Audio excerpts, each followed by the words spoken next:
क्या धनखड़ साहब की कोई लोकल स्टैंडाई है इसमें? अब अपन धनखड़ साहब पे आए। देखिए, मैं बहुत आदर और सम्मान के साथ कहना चाहूँगा, वो मेरे हाउस के अध्यक्ष भी हैं और वैसे भी मैं आदर के साथ कहना चाहूँगा, मैं 100% उनसे असहमत हूँ। और जरा आपको विस्तार से बताऊँ, संक्षेप में लेकिन विस्तार से, क्योंकि आपके लोगों को जानना भी ज़रूरी है, आपके सभी दर्शकों को। नंबर 1 प्रश्न है कि क्या धनखड़ साहब आज देश के नंबर 2 ओहदे पे, संवैधानिक वारंट ऑफ प्रोटोकॉल में नंबर 2 हैं जी। क्या राष्ट्रपति ने ये बोला कभी? आज की बात नहीं कर रहा हूँ, 1000 जजमेंट आते हैं, राष्ट्रपति तो बोल सकती है, कोई फर्क नहीं है, दोनों ओहदों में कोई फर्क नहीं है। फॉर दैट मैटर क्या प्रधानमंत्री क्यों नहीं बोलते हैं? वो भी बोल सकते हैं तब तो। बिल्कुल। दूसरे हाउस के स्पीकर नंबर 4 आते हैं प्रोटोकॉल में, वो भी बोल सकते हैं, क्यों नहीं बोलते हैं? किसी ने बोला है? माननीय उपराष्ट्रपति जी जो पहले हुए इस पद पे, बीजेपी द्वारा नामांकित हो या नॉन बीजेपी वाला, कितने लोगों ने बोला है? हाल की गिन लीजिए आप, वेंकैया नायडू से लेके हामिद अंसारी तक, उसके पहले भी चली जाएगी। तो पहले बात तो इतने उच्च पद पर पदासीन व्यक्ति को पूरी तरह से अनुपयुक्त एक बहुत माइल्ड शब्द है, गलत है। दूसरा, उन्होंने क्या कहा, 142 को उन्होंने एक मिसाइल शब्द, न्यूक्लियर मिसाइल।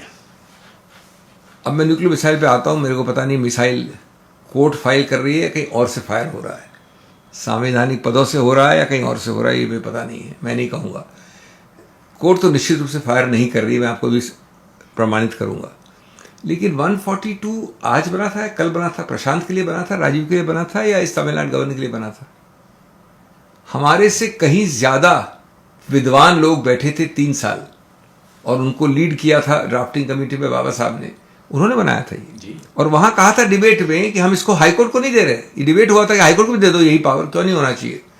कहा कि ये हम एक जो ट्रस्टी है हमारा सबसे बड़ा, जिसमें हमारी सब जो है विश्वास हम डालते हैं, जो सबसे बड़ा कोर्ट है, उसको दे रहे हैं, और वो भी उन केसेस के लिए कि जहां पूर्णतया न्याय करना हो, जहां कानून के अंतरात्मा में जाके करना हो, सिर्फ कानून के अक्षर पे नहीं। नंबर 2, ये 75 साल से करीब करीब 20 महत्वपूर्ण जजमेंट है इसके ऊपर। उच्चतम न्यायालय वहां जंगल राज नहीं चलाता है जब वो 142 की बात करता है, वो एक नियंत्रित पावर है। निर्णयों में लिखा है कि क्या कसौटियां हैं जिसके ऊपर आप इस निर्णित अधिकार क्षेत्र का इस्तेमाल करेंगे। ये नहीं कि मैं एक दिन बैठ के उठाऊं, मैं चाय पीनी, मेरे को इस रंग का एक कर दो कुछ फायर। और तीसरा, ये पावर तब किया जाता है जब लगता है कि सब, जहां कोई रिक्त स्थान हो संविधान में, जहां गैप हो, जिसके बिना पूर्णतया 100% न्याय नहीं हो सकता जी। तो इसमें क्या ये सही है कहना कि ये न्यूक्लियर मिसाइल है? ये पावर तो संवैधानिक है। क्यों हमारे संविधान के निर्माताओं ने, जो हमसे कहीं ज्यादा विद्वान थे, जो आज के लोग हैं उनसे तो कहीं ज्यादा विद्वान थे, उन्होंने क्यों किया ये? और किस सरकार ने इसको रिपील करने के 2/3 से रिपील कर सके तो प्रयत्न करा जाए किसी का? किसी ने नहीं किया, तो ये गलत है। अब तीसरा सबसे महत्वपूर्ण मुद्दा है कि ये जो केस था जिसमें मेरा प्रिविलेज था कि मैं लीड काउंसिल था, इसमें क्या उपयुक्त थे? तमिलनाडु गवर्नर वाला, क्या ये उपयुक्त है कि उच्चतम न्यायालय ने किया, या उच्चतम न्यायालय बिल्कुल जैसे कोई पागल हो गया हो या विकृत कोई निर्णय लिख दिया है? हुआ क्या? नंबर 1,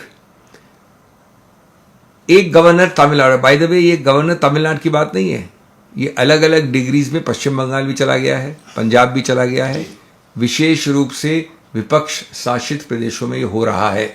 इस सच्चाई को हमको बिल्कुल नहीं भूलना चाहिए। कभी आप देख लीजिए, कभी किसी सत्तारूढ़ पार्टी के शासित प्रदेश में होता है, बता दीजिए, एक उदाहरण दे दीजिए जी। माननीय तमिलनाडु गवर्नर 1.25 साल तक 10-10 बिल को पारित नहीं करते हैं। जो ध्यान से सुने, 1.25 साल कितना होता है? 15 महीने। उसके बाद जब वो निर्णय करते हैं कि निर्णय नहीं करना है, और निर्णय नहीं करने वाला निर्णय बन जाता है, उस 15 महीने में, मतलब 15 महीने मैक्सिमम है, कुछ 10 महीने हैं, कुछ 8 महीने हैं, उस 15 महीने में वो नंबर 2 माननीय राष्ट्रपति को रेफर नहीं करते हैं, जो उनका अधिकार क्षेत्र है। नंबर 3 क्यों नहीं करते हैं? क्योंकि वो सभी 10 बिल लिस्ट 2 के अंतर्गत हैं। लोकल प्रादेशिक इशू है, कोई सुवरेज है, कोई म्युनिसिपैलिटी है, कहां आएगा राष्ट्रपति? नंबर 4, जब वो हम कोर्ट जाते हैं मैंने ही मूव किया कोर्ट में। उस वक्त उच्च मुख्य न्यायाधीश चंद्रचूड़ के साथ बैठे थे पार्टीवाला जी। जैसे हम कोर्ट मूव करते हैं तो वो 10 में से 7-8 बिल वापस भेज देते हैं, पारित नहीं करते, वापस भेज देते हैं। 1 या 2 साइन किए शायद, बाकी वापस भेज दिए। उसके 3 दिन बाद प्रदेश सरकार बैठ के उसकी असेंबली बैठ के वापस भेजती है। उसके बाद जब पहले राउंड पे नहीं भेजा आपने, आप राष्ट्रपति को भेज देते हैं।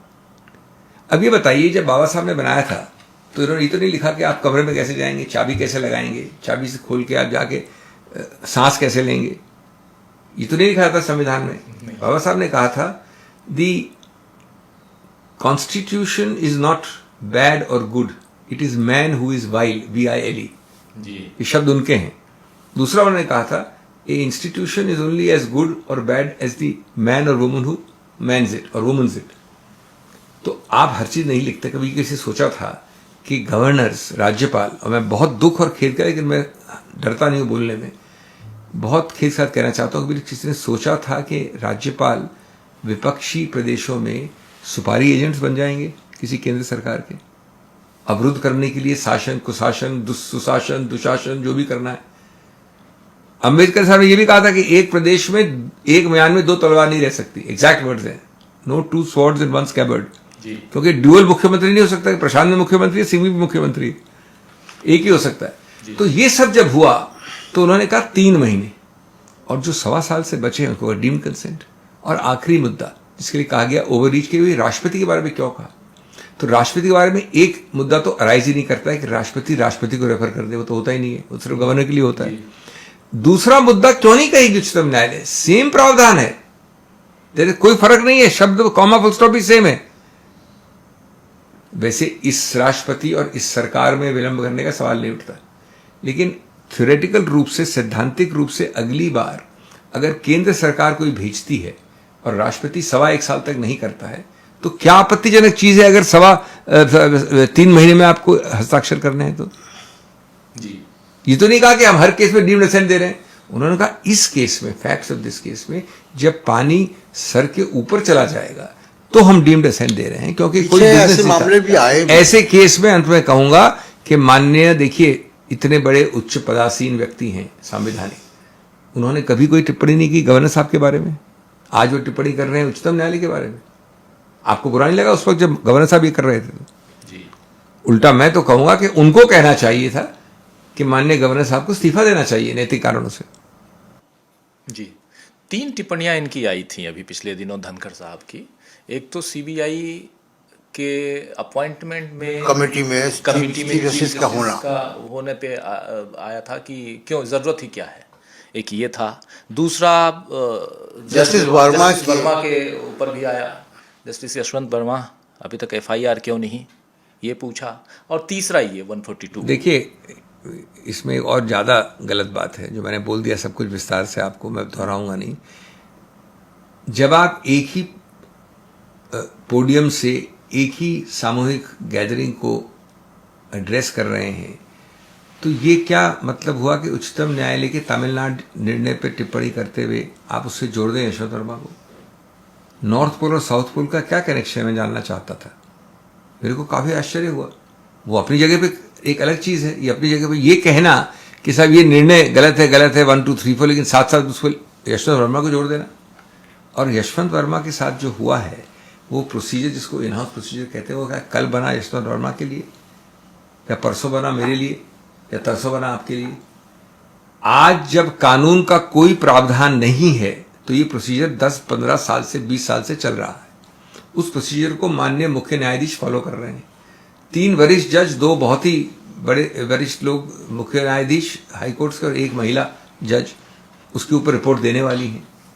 तो इसका निंदा करना कि इसमें तुरंत FIR होनी चाहिए थी 2 दिन के अंदर, क्या औचित्य? क्या FIR का प्रोसीजर है?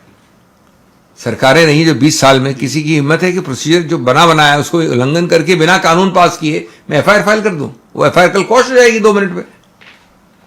If I file an FIR quash हो जाएगी कल, क्योंकि एस्टैब्लिश प्रोसीजर। हाँ, अगर आप सहमति से कानून बनाते हैं कि ऐसे हर केस में तुरंत FIR होनी चाहिए, तो वो कानून टेस्ट होगा। तो ये कहने का औचित्य क्या हुआ?